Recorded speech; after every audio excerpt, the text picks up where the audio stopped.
Okay, so I just did a transplant. I had a plant out right there. He was about the size of about him right there, and basically he was a little too close for comfort.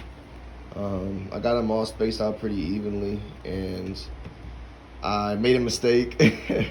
When I was putting the original seeds out, I thought he was a dud, and I thought I got him out of there, but I didn't. So he ended up growing between the two. So I don't know if you can see it, but I'll point it out. That's a plant right there, and then that's a plant right there, and then he was right there in the middle. So, you know, they probably would have killed each other. So I transplanted him over here. So he was right there, now he's right there. He has his own spot, nice and secure. Gave him another little water, and see how he does. I did it super ghetto. I basically put the garden gloves on, and I scooped up I applied pressure to the top of the soil so it didn't break up at the top, but I scooped up with my hands underneath and just grabbed a big thing of dirt. You know, he's not too big yet, so his root structure isn't so deep where I hope I didn't put him in shock. So I'm pretty sure I didn't though, because like I said, he's so small.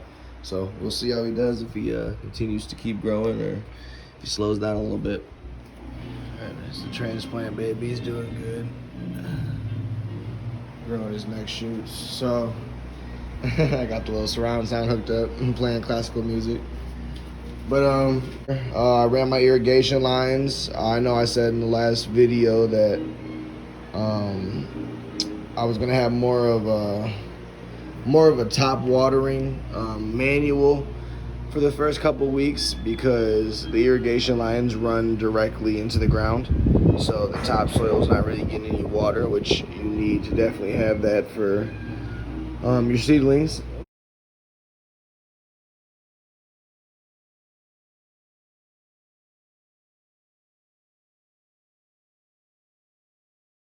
I just mounted this thing up.